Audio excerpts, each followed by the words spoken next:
As ações não param de cair nos últimos 2 meses e fica aquela pergunta, poxa, a narrativa do mercado era de que era só a taxa Selic cair que as ações iam começar a deslanchar ainda mais, mas o que aconteceu foi justamente o contrário. As ações começaram a cair justamente com a queda da taxa Selic. O que está acontecendo? Será que essa queda é uma intensificação de risco ou é uma janela maravilhosa de oportunidade dentro de um ciclo de alta, de um ciclo de valorização que a gente vai ver nas ações? É justamente isso que eu vou responder e mostrar profundamente para você nesse nosso vídeo de hoje. Por que as ações estão desvalorizando? Quais as motivações? Quais os motivos principais? Segundo lugar, quais os fundamentos que nos mostram se isso é uma oportunidade ou é um risco? E o que é que você faz se as ações caírem ainda mais? Além disso, no final eu te mostro o que eu fiz, inclusive, no dia de hoje, se eu comprei mais ações ou não. Só antes de a gente entrar no tema da nossa live de hoje, eu quero fazer uma pergunta para você. Quanto por cento do seu dinheiro investido, do seu patrimônio investido, você tem hoje investido em ações brasileiras? Manda aqui embaixo nos comentários. 0%, você não tem nada, quer começar? 10%, 20%, 50%, 100%? Quanto por cento do seu patrimônio, mais ou menos, que você tem investido que está em ações brasileiras? Segundo ponto, se você já sabe que o nosso conteúdo vai ser profundo aqui, não é um conteúdinho superficial, 5 ações para investir agora neste mês. Poxa, o que eu peço para você fazer no início agora do vídeo? Toque embaixo no gostei, porque assim você ajuda, quando você faz no início do vídeo, ajuda esse vídeo a chegar a mais pessoas e assim a gente consegue ajudar mais gente, tá bom? Agora vamos para o tema do nosso vídeo de hoje. A narrativa do mercado era de que as ações iriam decolar, iriam valorizar absurdamente, principalmente quando? Depois que a nossa taxa Selic, taxa básica de juros do Brasil, ela começasse a cair. Por quê? Porque basicamente quando você tem uma queda na taxa de juros, você vê as empresas pagando menos juros pela dívida, só isso já faz as empresas terem uma receita, uma despesa financeira menor, e se tem uma despesa financeira menor, sobra mais lucro no bolso da empresa e faz sentido as empresas valerem mais. Entretanto, o que a gente viu foi exatamente o oposto. A gente viu a partir do dia 2 de agosto, que foi a primeira queda na nossa taxa Selic, nossa taxa básica de juros, a gente viu as ações desabando, as ações iniciando seu ciclo de queda e até hoje a gente vê esse ciclo de queda acontecendo. Hoje eu vou te mostrar, primeiro, por que as ações estão caindo, por que as ações estão se desvalorizando, esse é o primeiro ponto. Segundo, eu vou te mostrar por meio de indicadores claros se é risco ou oportunidade essa queda, ou seja, essa queda nos mostra que vem mais pela frente, ou essa queda, quem sabe, é uma interrupção momentânea de um ciclo de alta que a gente iniciou nesse ano. E, em terceiro lugar, o que você faz para você não ser impactado pelas próximas quedas das ações, porque certamente as ações vão voltar a cair em algum momento, pode ser daqui a pouco tempo, daqui a muito tempo, a gente vai ver. Mas como que você faz para não ser impactado com a queda das ações? Esses 3 pilares fundamentais a gente vai tratar no nosso vídeo de hoje. Primeiro, por que cargas d'água que as ações estão caindo? Por que cargas d'água que as ações estão desvalorizando justamente no momento que se mostra mais propício, mais vantajoso para as empresas, já que a nossa taxa Selic está caindo. Taxa Selic caindo, juros para baixo, empresas em tese lucram mais e precisam valer mais. Só que a gente está vendo as ações caindo. E a gente tem basicamente aqui 3 grandes motivos para a queda nas ações a partir de o início de agosto. Vou narrar e mostrar aqui para você esses 3 principais motivos, tá? Primeiro grande motivo. Talvez você saiba, talvez não, mas a metade de todo o dinheiro investido na nossa Bolsa de Valores aqui no Brasil é de investidores estrangeiros, né? Se a gente pensar na ótica do investidor estrangeiro, ele tem cerca de apenas 1% do patrimônio investido no Brasil. Mas como o nosso mercado, querendo ou não, é pequeno, a gente tem 2% da população adulta brasileira investindo na Bolsa, o que acontece? Esse 1% do patrimônio dos investidores estrangeiros corresponde a 50% de todo o patrimônio investido na nossa Bolsa de Valores.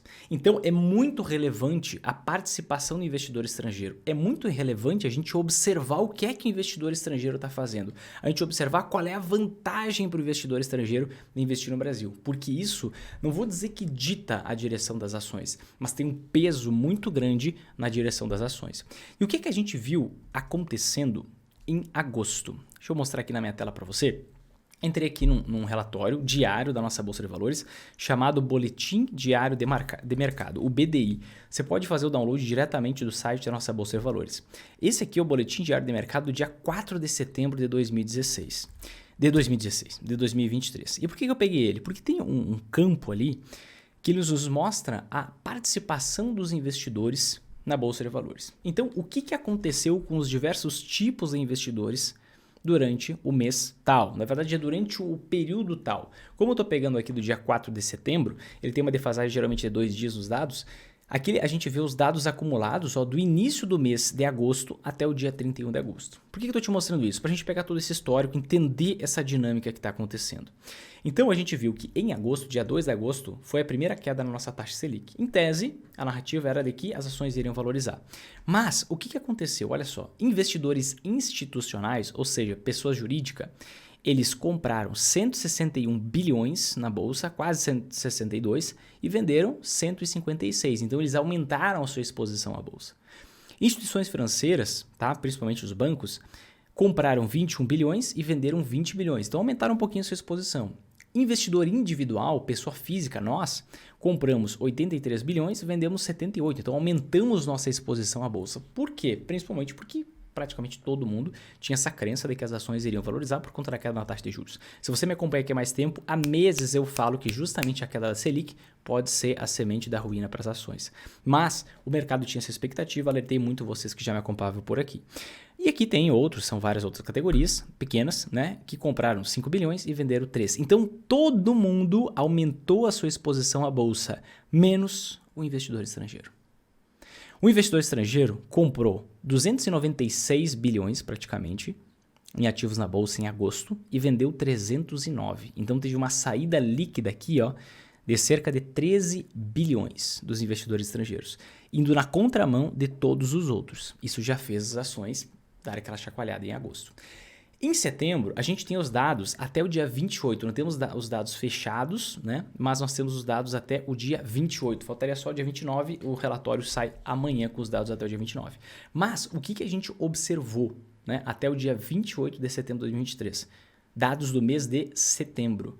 Investidor institucional vendeu mais do que comprou. Então, o que ele tinha aumentado a exposição ali na esperança de que ia dar certo em agosto, agora ele diminuiu a exposição. Instituição financeira ficou mais ou menos 0 a 0, tá? Aportou, entrou com 500 milhões a mais. Investidor individual, o que aconteceu? Aportou, entrou com 1,5 bilhão. Outros aportaram 2 bilhões. Investidor estrangeiro, de novo, comprou 276 bilhões em ativos e vendeu 238. A gente pode arredondar aqui, né? Então, mais de 1,5 bilhão ele vendeu e se desfez. Então, o que a gente pode perceber nesse exato momento? Primeiro motivo da queda nas ações é a redução da participação do investidor estrangeiro nas ações aqui no Brasil. Uma saída de capital estrangeiro da Bolsa de Valores. Primeiro grande motivo. Segundo motivo pelo qual as ações estão caindo. A gente pode observar e perceber que as ações começaram a cair quando? Né? Começaram a cair lá em julho. A gente teve uma valorização muito grande do fim de março até o mês de julho. Julho deu uma lateralizada, agosto começaram as quedas nas ações do Brasil. E a gente percebe o quê? Olha só, a arrecadação federal tem queda pelo terceiro mês consecutivo em agosto. Isso aqui foi divulgado no dia 21 de setembro. Então, a gente até julho tinha divulgação ali de que estava tudo bem, a arrecadação federal estava ok. Depois disso, a arrecadação federal começou a reduzir. A arrecadação federal começou a apresentar queda. E a gente tem que lembrar de algo muito importante. No início desse ano, a gente teve uma defesa muito forte, né, do novo arcabouço fiscal. Fiz vídeo sobre o novo arcabouço fiscal, falei sobre isso e tudo mais, que é uma péssima ideia na minha visão, enfim, mas tá lá, né? O novo arcabouço fiscal em substituição ao teto de gastos. Antigamente nós tínhamos uma limitação para os gastos específica que batia na inflação e não podia elevar mais do que isso. Tivemos um teto retrátil, digamos assim, né? Gastamos mais em virtude da semana do álcool gel, em virtude de diversos outros fatores, diversos outros pontos, e a gente usou esse arcabouço fiscal agora, a gente criou esse arcabouço, eu digo a gente como população brasileira mesmo, criou esse arcabouço fiscal muito focado em aumento da arrecadação. Isso aqui é extremamente importante, tá? Vinícius, isso é muito técnico. Pois é, mas você não pode brincar com o seu patrimônio, porque seu patrimônio é o futuro da sua família, é o seu futuro. Então, presta bem atenção aqui. A gente tem um arcabouço fiscal focado em aumento de receita, aumento da arrecadação por parte do governo para conseguir bater as metas. Por quê? Com esse novo arcabouço fiscal, a gente tem uma garantia de aumento de gastos acima da inflação. Então, olha que doido. A gente tem uma garantia de gastos acima da inflação e uma expectativa por um aumento na arrecadação. Só que no momento que você tem uma expectativa por um aumento na arrecadação, o que acontece? Você dá um aviso claro para a população de que impostos vão aumentar com o passar do tempo. Ah, Vinícius, não, os impostos não vão aumentar para os mais pobres, vão aumentar para os mais ricos. Queridos, se os impostos aumentarem para os mais ricos são os donos das empresas. Eles vão repassar esse aumento de impostos para os produtos, para manter a sua margem de lucro e aumenta para todo mundo. Então, não sejamos ingênuos. Todo aumento de imposto, ele impacta praticamente toda a economia, salvo raras exceções. Tá? Então, esse aumento de imposto faz com que muitos empresários fechem suas empresas, vendam suas empresas, que os empresários eles tirem o seu capital do país, eles diminuam sua atividade econômica justamente porque eles estão cansados de pagar imposto. E com isso você pode ver a arrecadação federal caindo. Tá? Vinícius, esse é o principal ponto pela queda da arrecadação? Não, são diversos fatores, múltiplos fatores que interferem nisso. Mas uma simples ameaça de aumento da carga tributária, o que acontece? Já gera esse instinto para reduzir a arrecadação e o tiro pode ser pela culatra. Num vídeo que eu fiz especificamente sobre o novo arcabouço fiscal, eu comentei sobre isso e infelizmente é o que está acontecendo. Então quando você vê a arrecadação federal tem queda pelo terceiro mês consecutivo e você sabe que o governo precisa arrecadar mais para bater a meta de arrecadação que sustenta um maior gasto público e você vê que isso não está acontecendo, qual é a análise que você faz? Putz, o governo vai gastar mais porque tem a garantia, está previsto, pelo menos 0,6% acima da inflação e vai arrecadar menos. Ou melhor, está arrecadando menos. Então você tem uma intensificação de risco na cabeça dos investidores, principalmente do estrangeiro que não está aqui. Uma intensificação de risco na cabeça dos investidores. E aí você pensa, caraca, se a gente tiver um cenário de mais gasto e menos arrecadação federal, é mais déficit. Ou seja, de novo, a gente vai continuar gastando mais do que recebendo, gastando mais do que arrecadando. Dívida pública vai se elevar. E se a dívida pública vai aumentar, aumenta essa percepção de risco e você começa a ver investidores indo embora. Não por menos, a gente está vendo o dólar fechando hoje a R$ 5,17. Pouco tempo atrás eu fiz um aporte a R$ 4,85, deve fazer uma semana no máximo. E eu alertava vocês por muito tempo, esse dólar tá de bandeja, a gente teve uma escalada desse dólar para 5,17 no dia de hoje, justamente por conta desse aumento da percepção de risco. Terceiro motivo, presta bem atenção porque isso aqui é bastante técnico, tá? Para quem me acompanha há mais tempo, vai lembrar de um gráfico que eu não mostro há algum tempo. Mas vou voltar a mostrar para vocês aqui. O que a gente viu acontecendo no dia 20 de setembro, que foi a super quarta, o dia da definição de mais uma queda na nossa taxa Selic e da definição da taxa de juros americana, Fed Funds Rate.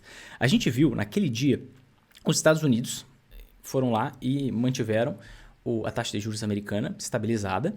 E na coletiva de imprensa, eu assisti toda ela, do Jerome Powell, presidente do Banco Central, ele disse o seguinte: 12 membros do FONC, o comitê que define a taxa de juros a cada aproximadamente 45 dias, acreditam que nós precisamos de uma elevação de juro adicional. E 7 não. Logo, você faz uma conta básica, 12 contra 7, vai ter uma nova elevação no juro americano. O que o mercado não estava esperando, né? O mercado sempre é otimista demais. Tinha uma expectativa, não, acabaram as altas nos juros americanos, né? E vem um banho de água fria do Jerome Powell. Ao mesmo tempo, e só para você ter uma noção, tá? O mercado precifica que a primeira queda na taxa de juros americana vai ser em junho, julho de 2024. Extremamente otimista, sendo que o Banco Central diz, vamos possivelmente aumentar mais uma vez o juro e manter alto por mais tempo. Geralmente o que você tem alto por mais tempo é um ano, né? Então talvez possa cair lá no final do ano que vem, porque ainda tem uma alta para acontecer. Mas o mercado sempre é otimista demais e precifica antes essa queda, tá? E então a gente tem esse primeiro ponto. Uma ameaça, uma possibilidade de aumento, de mais um aumento no juro americano. Quando você tem uma possibilidade de um aumento no juro americano, você tem um aumento da rentabilidade da renda fixa nos Estados Unidos. Quando você tem um aumento da rentabilidade da renda fixa nos Estados Unidos, o investidor estrangeiro ele começa a fazer conta. Poxa, para aí, eu estou recebendo hoje 12,75% ao ano no Brasil, Essa taxa vai cair mais 0,5% a cada 45 dias. O Banco Central já deixou claro. Inclusive, o Roberto Campos Neto, hoje, no discurso, deixou claro que na próxima reunião deve cair mais 0,5%. Então, no Brasil está caindo, moeda fraca, déficit aumentando e um país fraco, né? Estados Unidos tem um déficit alto, mas é um país forte, uma economia sólida, uma economia complexa. A gente aqui, basicamente, é grão, imóvel e acabou a nossa economia. Querendo ou não, é isso, gente. Então a gente não tem complexidade, a gente não tem produtividade. A gente está com a produtividade estagnada há muito tempo. Estados Unidos tem produtividade crescente. É outra coisa, né? Não dá pra gente fazer a comparação. E aí, o investidor estrangeiro começa a pensar: juros subindo nos Estados Unidos, vai subir de novo. Juro caindo no Brasil, o que acontece? Vou para lá. Vou investir lá fora. Então você tem um investidor estrangeiro saindo de países emergentes, países mais fracos, né? Emergente é uma palavra bonita para dizer subdesenvolvido, né? Saindo desses países subdesenvolvidos e indo para países desenvolvidos. É por isso que a gente vê esse dólar valorizando, é por isso que a gente vê as ações desvalorizando por aqui também. Mas tem uma questão muito técnica acontecendo agora, tá? Que abre uma grande janela de oportunidade. Que questão técnica é essa? Deixa eu mostrar aqui para vocês o seguinte, olha só. Aqui na minha tela agora, você está vendo o balanço de ativos do Fed. Quem é o Fed? É o Federal Reserve, que é o Banco Central americano. Quem aqui é das antigas e lembra deste gráfico aqui que eu mostrei muito para vocês há algum tempo atrás? Tá? Manda aí nos comentários. Lembro, se você lembra desse gráfico, você é das antigas aqui. O que é o balanço de ativos do Fed, tá? O Banco Central americano, o Federal Reserve, ele tem uma possibilidade de manipular a economia, assim como todo Banco Central. E como que ele manipula a economia? É por meio da compra ou venda de ativos. Como assim? Por meio da injeção de dinheiro na economia ou da retirada de dinheiro da economia. Deixa eu explicar para você como é que isso funciona. Aqui, ó, desde o início, até 2008, a crise de 2008 ali, que a gente teve, ó, dia 15 de setembro de 2008, a quebra do Lehman Brothers, um dos maiores bancos do mundo, até lá a gente tinha, em toda a história, uma injeção de menos de $1 trilhão na economia americana. Quando aconteceu a quebra do Lehman Brothers, dia 15 de setembro de 2008, o que a gente viu acontecer? Uma injeção de dinheiro artificial na economia em mais de 1 trilhão. 1,2 trilhão aproximadamente. De uma hora para outra, você vê que isso aconteceu ali do dia 15 de setembro até o início de novembro. Então, no intervalo de menos de 2 meses, aconteceu essa injeção de mais de 1 trilhão. Então, dobrou a quantidade de dinheiro injetado de forma artificial na economia americana. E depois, com o passar do tempo, a economia americana não conseguia crescer, tinha uma inflação muito baixa, o Banco Central americano ia lá e ia incentivando a economia por meio dessa injeção de dinheiro artificial. Durante muito tempo, depois tentou reduzir, não conseguiu, antes mesmo da semana do álcool gel, teve que voltar a estimular a economia, injetar dinheiro artificial na economia. E antes da semana do álcool gel 2020 ali, a gente viu que existia uma injeção de 4 trilhões de dólares na economia americana. Só que na semana do álcool gel a gente saiu de 4 trilhões e foi para 7. No intervalo ali de poucos dias. E depois disso a gente viu uma injeção de 120 bilhões de dólares por mês na economia americana, tá? Basicamente, dinheiro sendo injetado de forma artificial na economia. Já vou explicar para você como é que isso funciona. Aí, o que a gente teve em 2021? A grande inflação americana. A gente teve uma inflação chegando num pico no meio de 2022, num patamar acima de 9% nos Estados Unidos, sendo que eles estavam há 40 anos com uma inflação na média de 2%. 2%. E foi 9%. Então, um negócio assustador. Com medida para... essa inflação subiu muito e por conta disso, a taxa de juros nos Estados Unidos subiu muito. Só que não basta o Banco Central americano elevar os juros. Ele precisa desinflar essa bolha de crédito que ele criou. Ele precisa retirar todo esse dinheiro que ele ou uma boa parte dele, que ele injetou artificialmente na economia americana. Presta atenção nisso que eu vou mostrar uma oportunidade gigantesca aqui para você agora. Então, o que ele fez? Ele inflou a economia americana, injetou 9 trilhões, chegou a um patamar de quase beijou os 9 trilhões, ó, 8 trilhões e 965 bilhões. Injetou 9 trilhões na economia e agora ele precisa desinflar essa bolha, certo? Porque esses 9 trilhões aqui foram dinheiro emprestado para empresas, para bancos.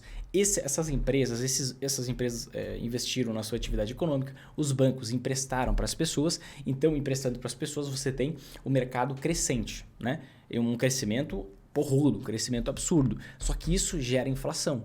O que é inflação? É quando você tem um descasamento entre oferta e demanda.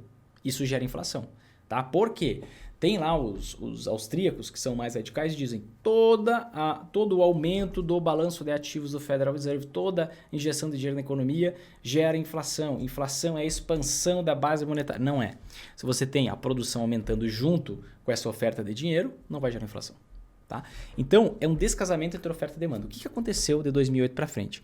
Os Estados Unidos tinha dificuldade em gerar inflação. Então, eles injetavam muito dinheiro na economia para estimular a economia, estimular os bancos a emprestarem mais para as pessoas, estimular as empresas a fazerem investimentos, contratarem mais gente, com isso gastam mais com os funcionários, com isso as pessoas têm mais renda, compram mais, estimulou a economia, injetou 9 trilhões de dólares. Só que na semana do álcool gel a gente teve o quê?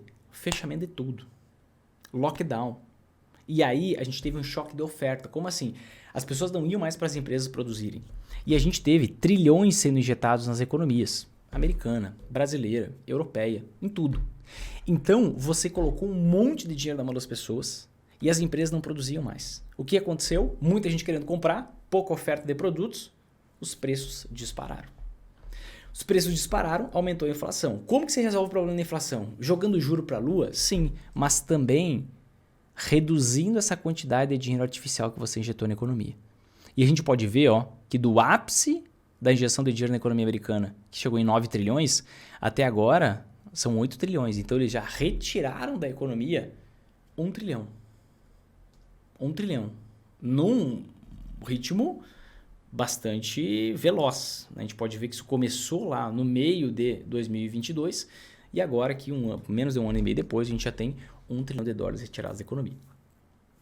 Como que você injeta dinheiro na economia e como que você retira dinheiro da economia? Essa injeção artificial. Existem diversas formas. Vou explicar uma aqui para você, que é o que está gerando essa distorção de preços no mundo inteiro. Como que você, do nada, injeta 1 trilhão de dólares na economia? O que você faz? Você pega aquelas empresas que estão quase falindo, estão quase quebrando, porque deu problema lá na crise do subprime, na bolha imobiliária americana, porque deu problema aqui na semana do álcool gel. Você pega e empresta dinheiro a juros extremamente baixos, tá? Empresta dinheiro para essas empresas a juro extremamente baixo, de forma que essa empresa não pague quase nada de juro e você está injetando um dinheiro novo que você criou, tá? O Banco Central tem esse poder de criar dinheiro. Desde 1971 nós não temos mais lastro na economia. E aí injeta esse dinheiro, então cria um dinheiro novo, empresta para essas empresas e cobra um juro ridículo, só para a empresa conseguir se manter de pé e a empresa não precisar demitir centenas de funcionários, milhares de funcionários e assim por diante, tá? E a mesma coisa você pode fazer com o Tesouro Americano, porque são duas entidades, deixa eu explicar para vocês. Você tem o Banco Central Americano e você tem o Tesouro Nacional, assim como no Brasil. No Brasil você tem o Banco Central do Brasil e você tem o Tesouro Nacional. Então, o Banco Central ele pode criar moeda e, criando moeda, ele pode emprestar dinheiro para o Tesouro Nacional, tá? Que vai ser basicamente emprestar dinheiro para o governo, para o país, digamos assim, para o Estado. Então, você cria dinheiro, empresta dinheiro, compra esses ativos e aí, comprando esses ativos, emprestando dinheiro, você injetou um dinheiro artificial na economia. Aqui que está o pulo do gato. Durante muitos anos, se injetou dinheiro na economia. Agora, a briga para combater a inflação, o remédio duro para combater a inflação é elevar os juros e retirar todo esse dinheiro artificial da economia. Então, por muito tempo, o Federal Reserve, o Banco Central Americano, foi lá e injetou dinheiro. Agora ele está retirando. Como que ele está retirando? Ele está vendendo títulos, vendendo esses títulos que ele comprou anteriormente. Como que você empresta dinheiro para uma empresa? Você compra títulos de dívida dessas empresas. O equivalente aqui no Brasil a todas as alternativas de investimento nos Estados Unidos seria, por exemplo, debenture, CRI, CRA. Então você compra esses títulos, chamado debenture, CRI, CRA, que nada mais é que um empréstimo para uma empresa. Você, quando está investindo em títulos públicos do Tesouro Direto, ou quando você está investindo no Tesouro Brasileiro, você está emprestando dinheiro para o Brasil.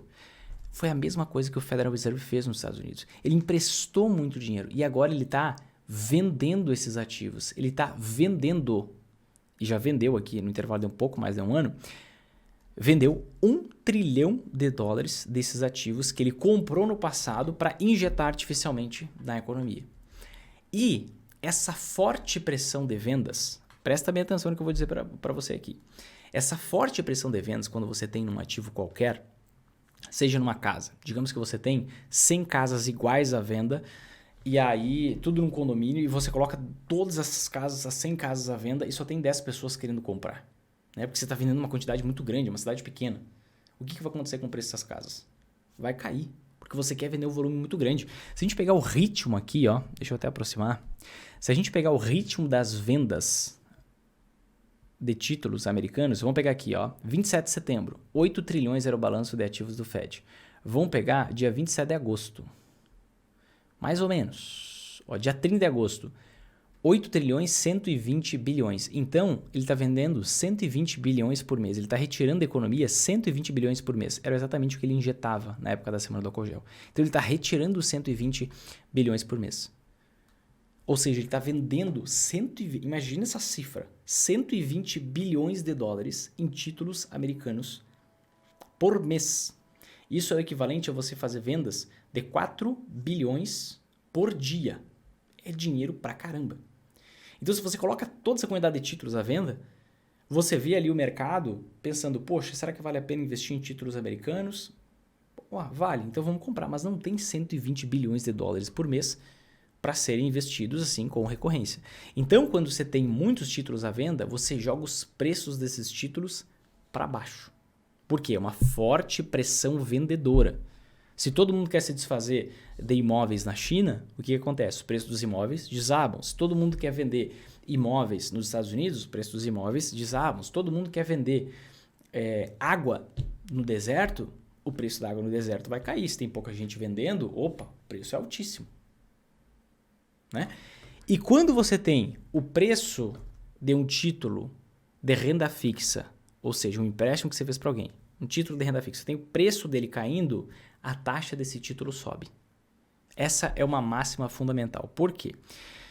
Se a gente pegar, por exemplo, aqui o caso do nosso Tesouro Direto aqui no Brasil, a gente tem uma regra para o Tesouro Pré-fixado. O que é o Tesouro Pré-fixado? É um tipo de título público que rende um determinado percentual. Hoje está rendendo aproximadamente 11% ao ano o Tesouro Pré-fixado para 2026. Então, quando você compra um Tesouro Pré-fixado para 2026, o que você está fazendo? Você está emprestando seu dinheiro para o governo federal até 2026, você pode vender antes se você quiser, mas você tem esse prazo até 2026 e está rendendo mais ou menos 11% ao ano. Você concorda comigo? E aí o que acontece? Voltando. Existe uma regra de que todo tesouro prefixado, na sua data de vencimento, seu prazo de validade, lá 2026, ele tem que valer R$1.000. Então, qual é o preço desse título hoje? O preço desse título hoje é um valor que, rendendo 11% ao ano, vai chegar em R$1.000 em 2026. Presta bem atenção nisso. Tesouro prefixado é regra. Tem que valer R$1.000 na data de vencimento, no prazo de validade. Hoje está rendendo 11% ao ano. Então, qual é o preço atual desse título? É um valor que, rendendo 11% ao ano, vai chegar em R$1.000. Quando? Em 2026, na data de vencimento. Agora, imagina que o preço desse título cai. Por quê? Porque existe uma forte pressão vendedora desse título. O governo está pegando e está vendendo os títulos que ele tinha, ou melhor, o governo não, o Banco Central, vendendo todos os trilhões de títulos que ele tinha, ele está vendendo 120 bilhões por mês. Então, ele está ofertando, quero vender. Um excesso de volume de venda faz com que o preço caia, porque os compradores vão ver, poxa, quer vender todo esse volume? Eu compro, mas a um preço mais baixo. E aí você tem essa barganha, porque tem muito mais volume de venda do que volume de compra. Se o preço cai, se o preço desse título cai, e ele tem que valer R$1.000 na data do vencimento, você concorda comigo que a taxa de rentabilidade desse título tem que aumentar? Você concorda comigo que a taxa de rentabilidade desse título tem que aumentar? Vamos para um exemplo prático aqui. Ó. Preços e taxas Tesouro Direto. Olha só, na minha tela, Tesouro Pré-fixado 2026 rendendo exatamente 11,01% ao ano. E o preço do título é R$791 aproximadamente. Por quê? R$791, rendendo 11,01% ao ano. Até 1º de janeiro de 2026, vai bater exatamente nos R$1.000. Tá? E quando a gente tem um forte volume de vendas desse título, o preço dele cai. Se o preço dele cai, essa taxa tem que subir. Você quer ver? Eu vou te comprovar. Vamos aqui, histórico de preços e taxas, Tesouro Prefixado 2026, o que a gente estava conversando. Ó, se você tem o preço desse título caindo, vamos pegar os últimos 30 dias que a gente tem queda. Ó. Se a gente tem o preço desse título caindo por um forte volume de vendas, o que está acontecendo com a taxa? a taxa do título ela tem que subir. A taxa do título tem que subir. Por quê? Porque esse título tem que valer R$1.000 na data de vencimento.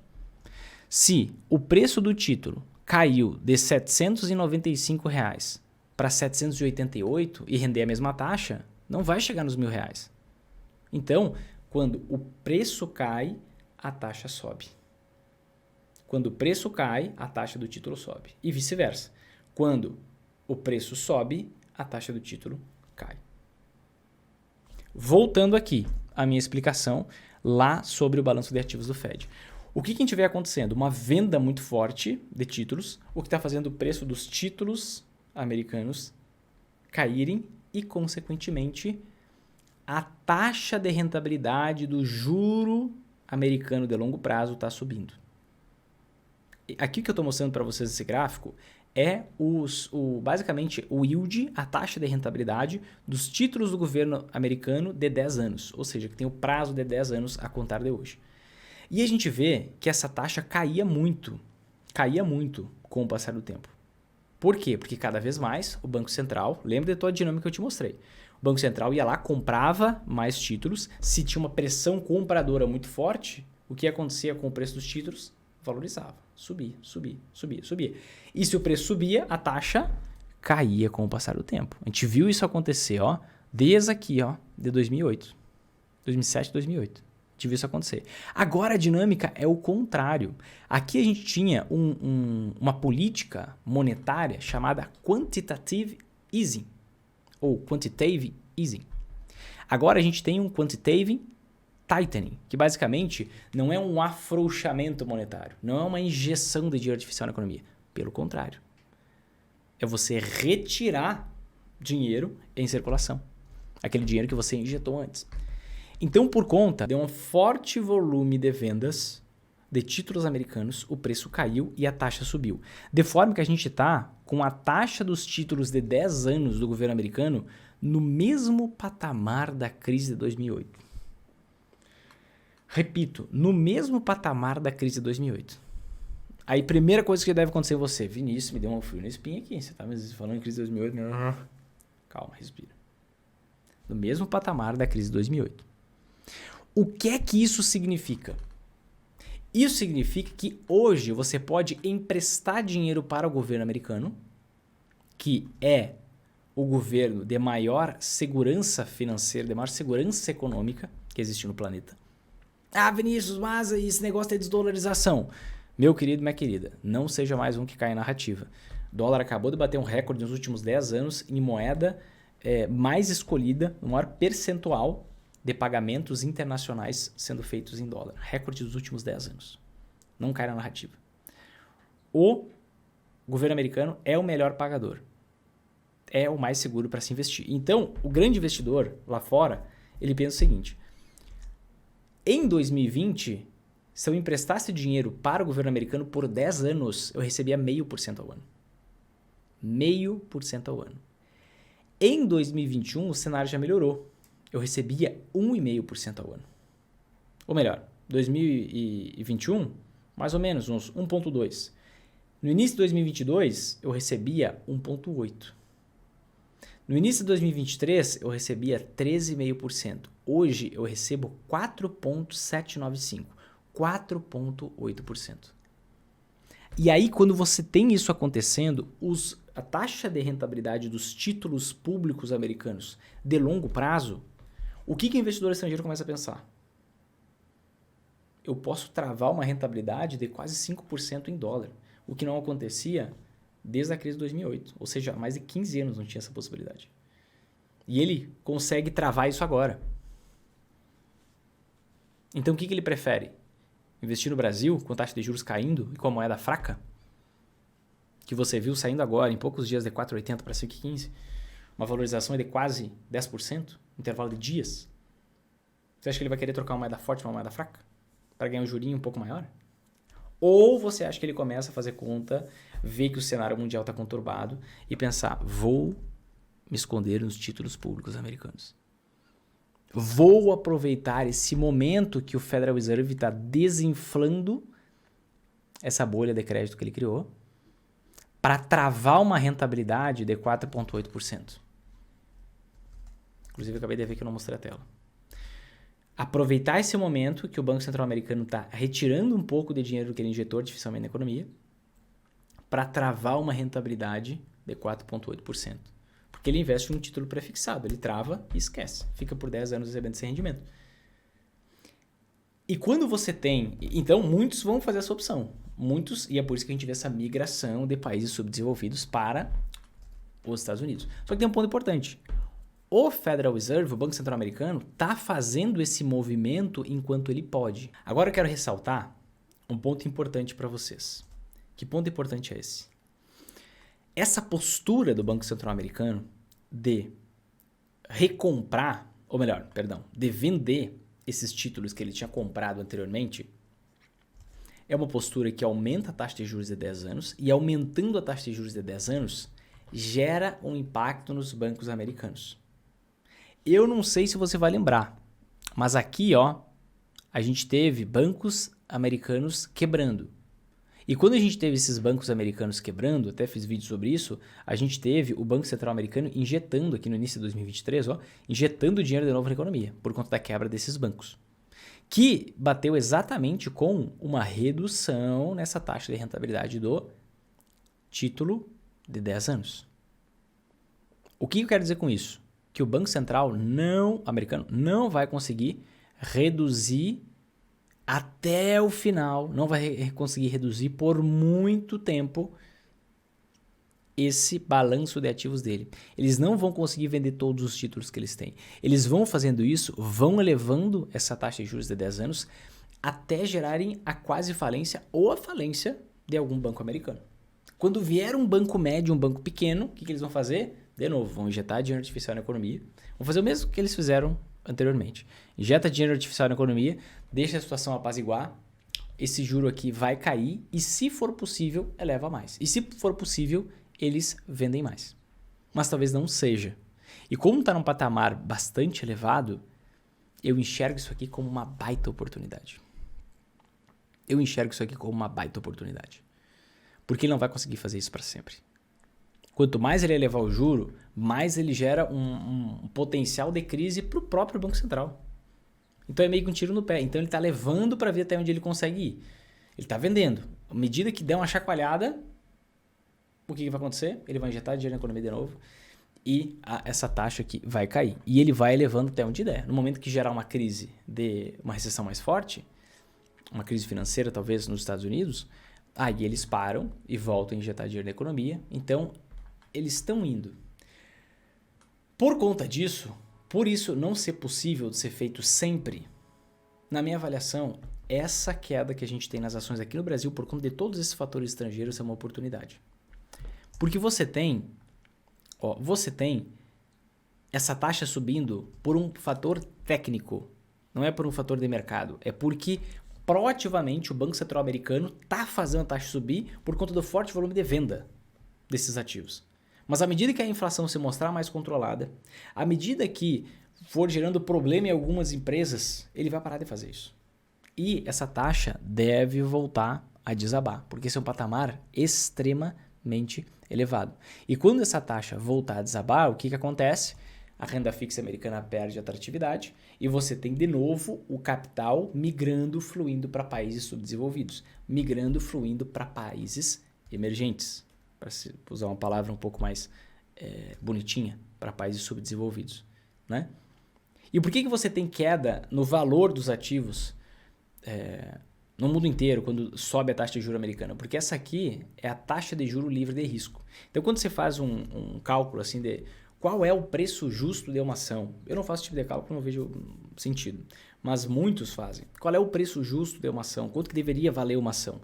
Você projeta o fluxo de caixa futuro daquela empresa. Esse ano a empresa vai faturar tanto, vai lucrar tanto. Ano que vem vai ter um crescimento de tanto.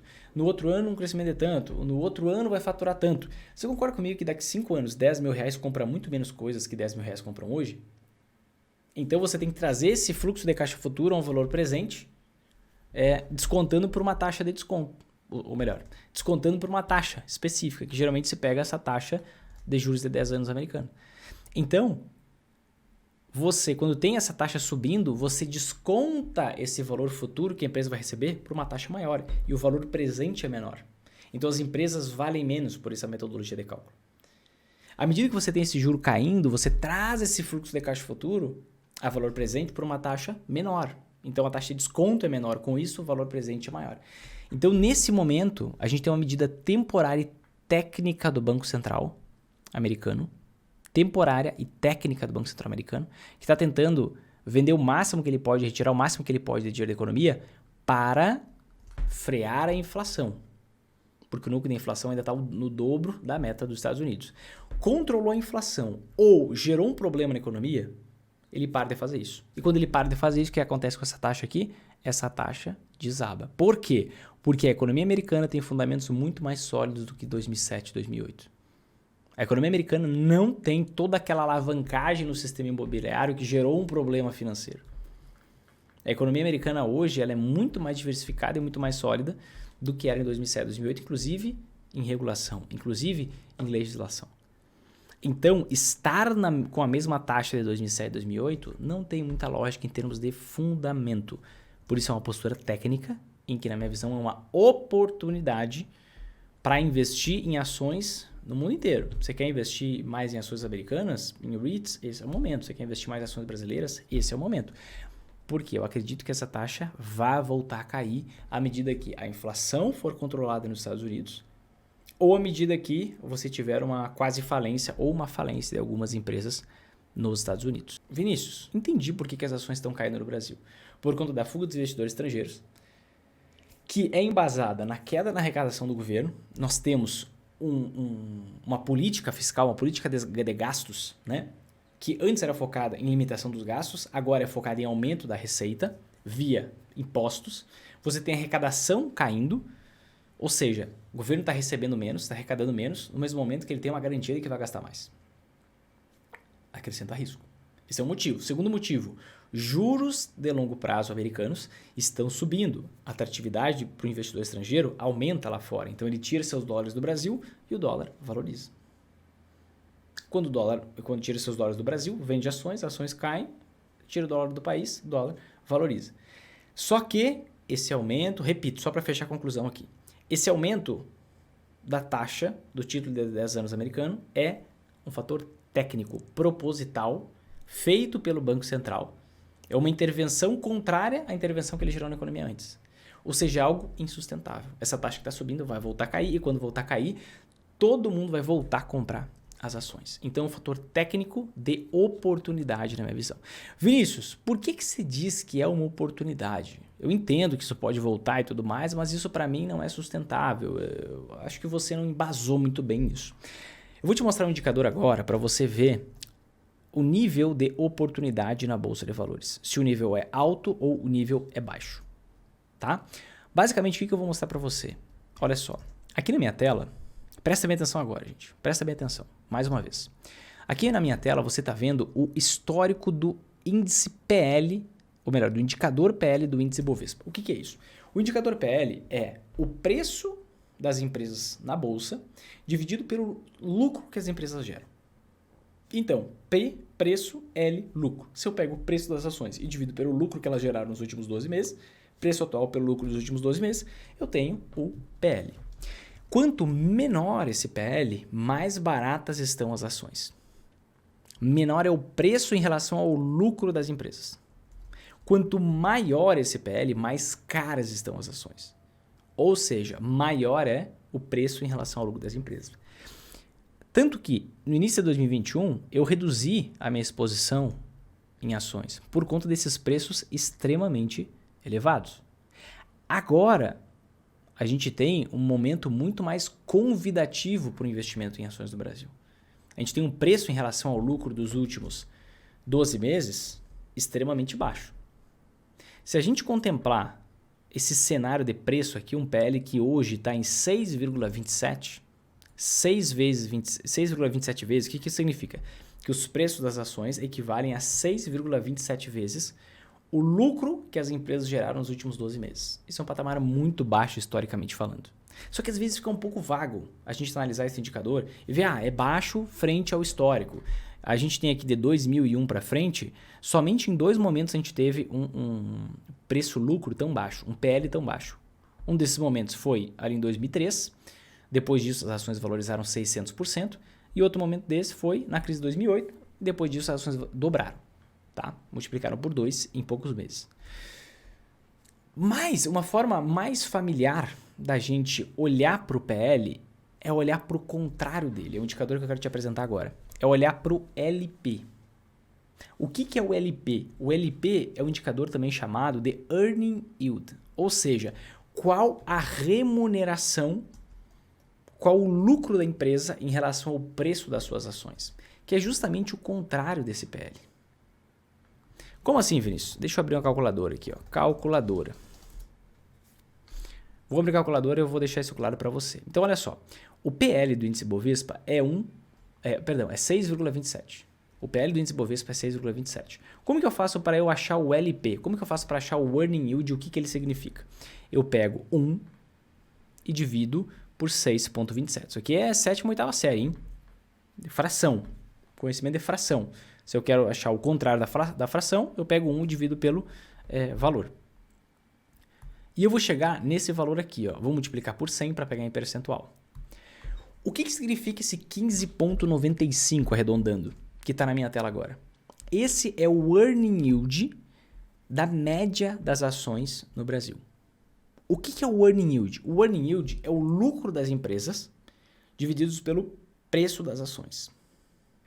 Lucro das empresas dividido pelo preço das ações.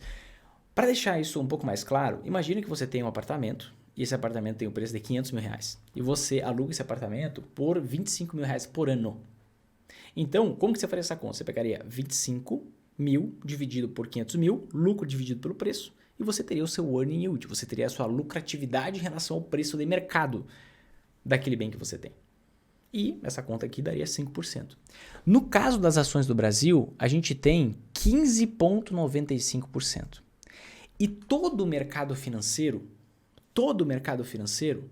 ele é regido por arbitragem. Como assim por arbitragem? Você, investidor, eu, investidor, o que a gente está pensando? Onde que eu posso obter mais retorno? Onde que eu posso obter mais rentabilidade? Onde? Renda fixa? Fundos imobiliários? Ações? Onde que eu posso ter mais retorno? Onde eu acredito que eu vou ter mais retorno, é lá que eu foco, é lá onde eu invisto. Então, pega o cenário. Temos hoje as ações gerando um lucro em relação ao preço das empresas na bolsa de 15,95%. Temos fundos imobiliários gerando, em média ali, se encontra, digamos assim, chutando alto, 10% ao ano via dividendos. Tá? Temos renda fixa que respeita a taxa Selic. Então, a taxa Selic vai caindo, a taxa de juros vai caindo, o que acontece? A rentabilidade da renda fixa vai caindo. A gente tem, essa é a primeira pergunta, a gente tem uma taxa Selic num patamar próximo de 15,95%? Não tem. A nossa Selic está caindo, deve cair, na minha visão, até uns 10%. Tá? Mais do que isso, só se o juro americano começar a cair. Então, quando você compara, quanto que eu obtenho de rentabilidade na renda fixa? 10%, 11% hoje investindo no pré-fixado lá. E nas ações, as empresas estão gerando um lucro equivalente a 15,95% do preço das suas ações. Isso me mostra que a opção mais atrativa é o investimento em ações. Que vale mais a pena investir em ações do que em renda fixa, porque a remuneração frente ao preço de mercado, que é o valor do meu investimento, é maior, é 15,95%. Você só vai achar um título de renda fixa que renda 15,95% se for de uma empresa falida, de uma empresa quebrando. Então, a atratividade das ações é muito maior.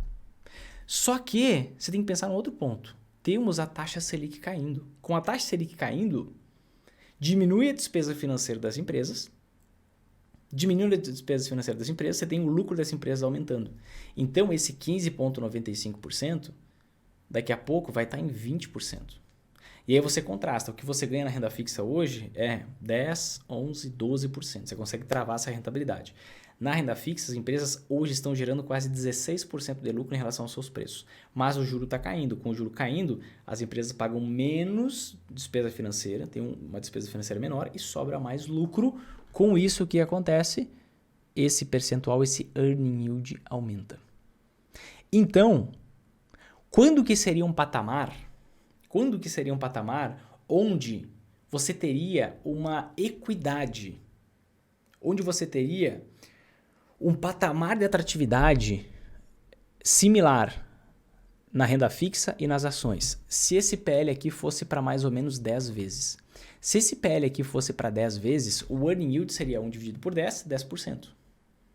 E aí você teria, poxa, as empresas estão gerando um lucro equivalente a 10% dos preços das ações, que é o valor do meu investimento se eu for comprar agora. Enquanto a renda fixa está gerando 10% também. Para você investir na bolsa, você precisa de um prêmio de risco. Equity Risk Premium. Você precisa de um prêmio de risco. Ou seja, uma rentabilidade adicional pelo risco adicional que você corre de estar investindo em um ativo de renda variável. Só que se você não tem, aí vai para o lado da renda fixa.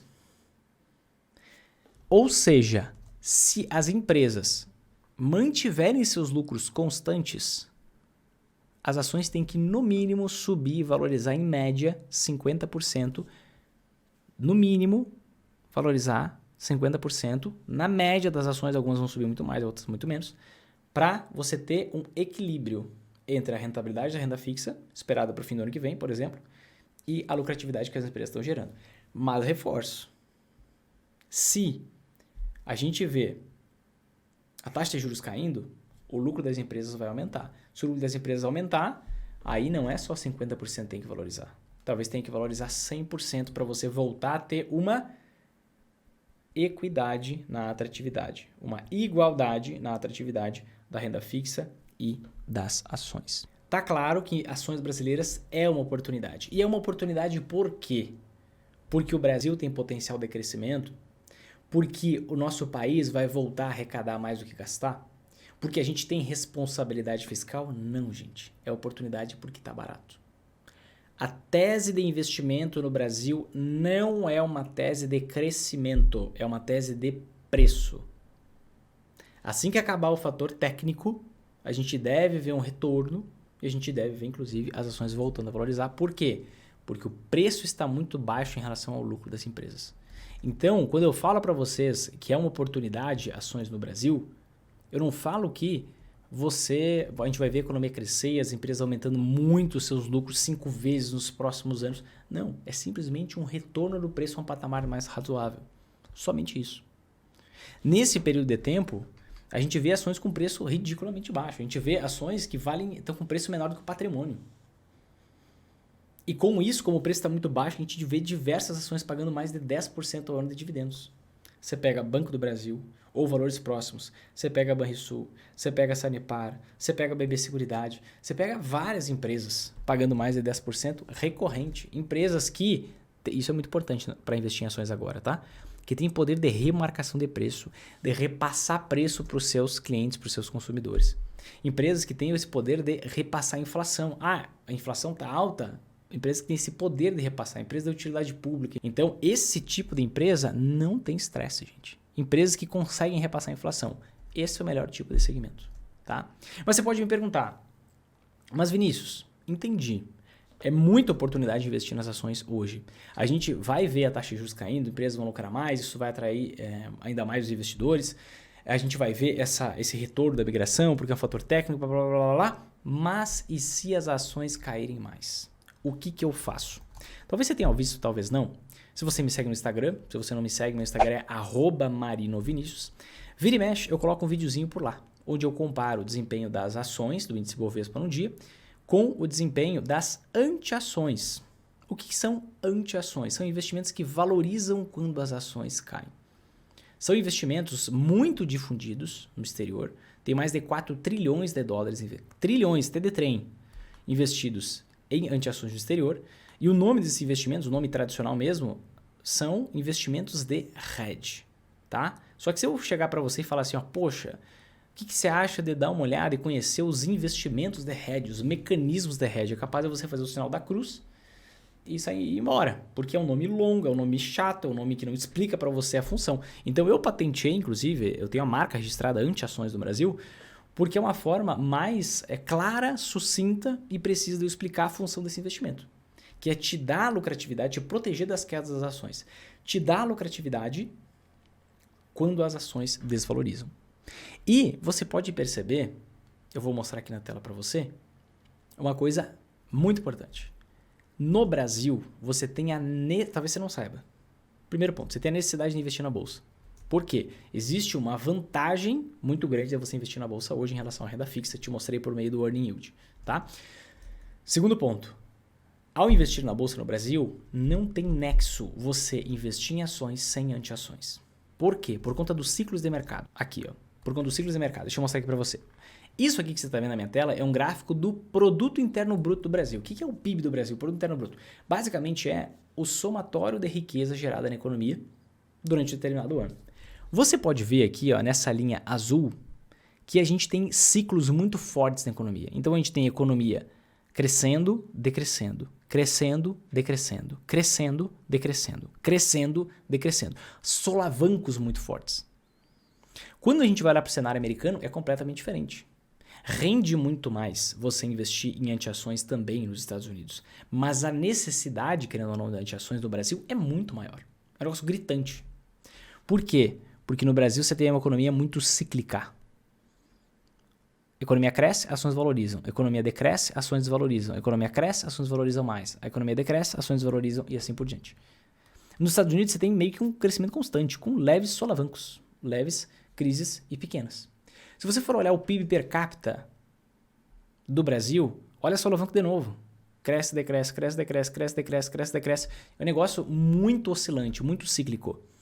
Pega o americano, é praticamente uma crescente com leves solavancos. Você teve um solavanco muito forte aqui na crise de 2008 e na semana do álcool gel durante um ano específico ali em 2020. Então no Brasil você precisa de anti-ações. E o que são essas anti-ações? Vamos contrastar a vida de alguns investidores aqui. Primeiro, você tem o Zezinho. O Zezinho é aquele cara malandro que olhou o histórico de décadas atrás, décadas passadas, olhou principalmente um histórico lindo ali entre 2002 e 2010, onde teve o boom das commodities, onde a China foi a responsável pela toda a valorização nas ações aqui no Brasil, e onde o Brasil, inclusive, foi o país da América Latina que menos cresceu naquela década. Você sabe muito bem por quê. Mas você olha para trás e vê, caraca, as ações valorizam pra caramba, que maravilha. Por conta da China. Hoje o cenário da China é bem diferente. O Zezinho, ele definiu investir somente em ações desde 2020. E aí o Zezinho viveu uma vida de tô pobre, tô rico. Tô pobre, tô rico. Tô pobre, tô rico. Tô pobre, tô rico. Tô pobre. Qual é o resultado do Zezinho desde 2020 até hoje? Menos 1,8%. Claro, se ele investiu na média das ações. Só que a Mariazinha, ela ouviu falar sobre hedge funds, a estratégia de investimento que famílias ultra ricas americanas usam, que geralmente é permitido, essas estruturas, né? Só pode ser acessadas por famílias que têm pelo menos $1 milhão. E ela pensa, poxa, mas eu posso criar o meu próprio hedge fund. Tem um cara lá que ensina a fazer isso no Brasil. E aí ela definiu investir em uma anti-ação, e aqui está ela. E aí você vê que essa anti-ação se comporta de forma oposta às ações. Enquanto o negócio cai 3%, o outro sobe 27%. Interessante, ou melhor. Enquanto o negócio cai 1,8%, o outro sobe 26%. Interessante um negócio desse. E tem uma outra anti-ação, que nesse meio tempo está valorizando 40%, 39,9%. Aí você tem o Joãozinho, que uma hora ganha, outra hora perde, e só com o aportezinho dele ali, ele compra mais ações, pega os dividendos que ele recebe, compra mais ações, junta com o aportezinho, e com isso ele consegue crescer sua renda passiva com o passar do tempo. Consegue lucrar no longuíssimo prazo, mas aqui ele está meio que empacado, porque aqui estão contabilizados os dividendos. Ele está meio empacado, né? Uma leve queda em quase 4 anos. Só que a Mariazinha, ela é mais inteligente, ela investe também em anti-ações. E por que ela é mais inteligente por investir em anti-ações? Deixa eu ver se eu consigo pegar um patamar aqui nesse gráfico. Aqui, ó, vai ficar maravilhoso. Olha só que interessante. A Mariazinha, ela não investe só em ações. Ela investe em anti-ações, mecanismos de hedge, investimentos de proteção, que valorizam muito quando as ações caem.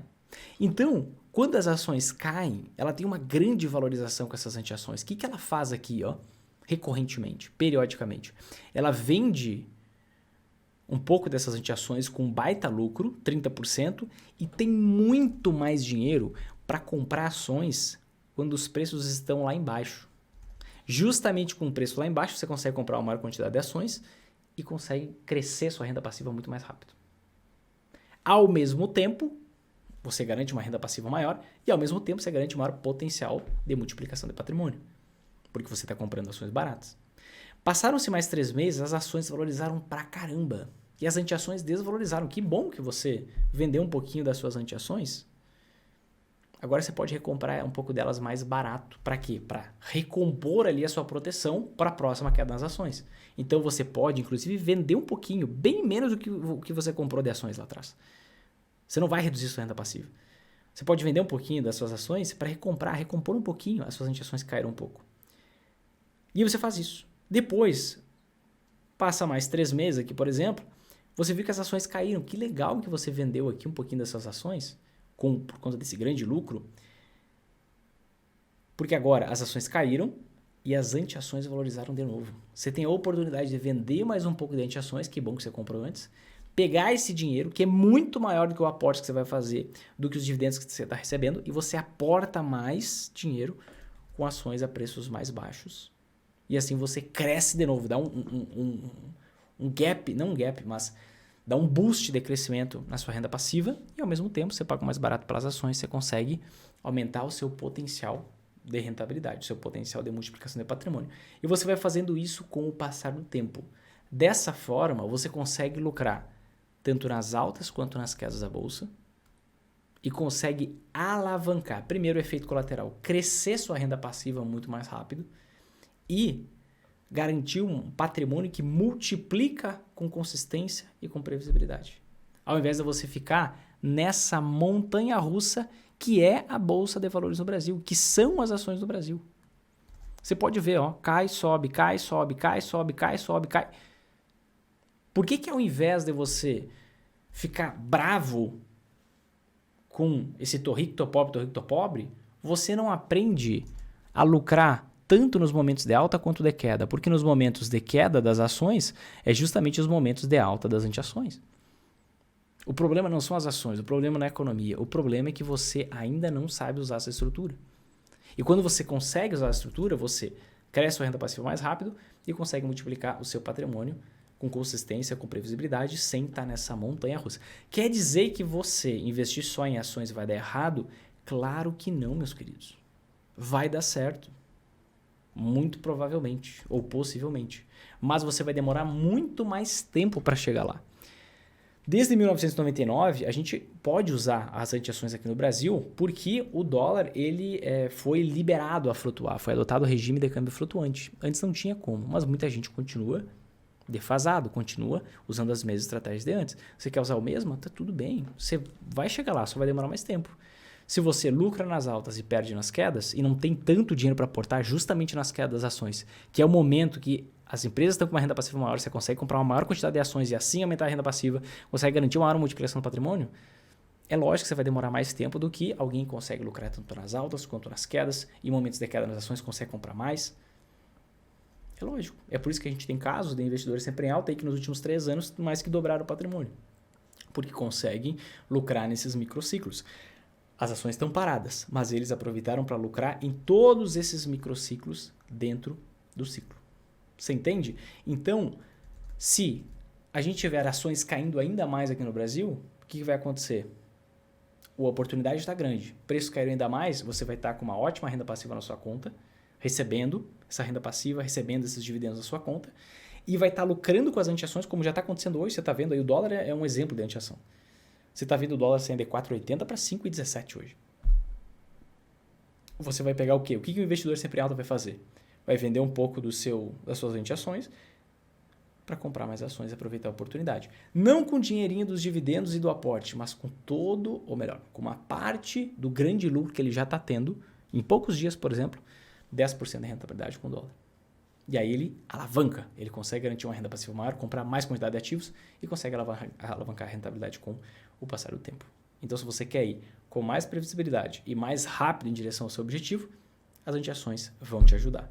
Por quê? Com ações caindo, a oportunidade se estende, você consegue comprar mais, garantir uma renda passiva, um crescimento da renda passiva maior, enquanto você recebe gordos dividendos. Se as ações valorizam, também é um cenário bom.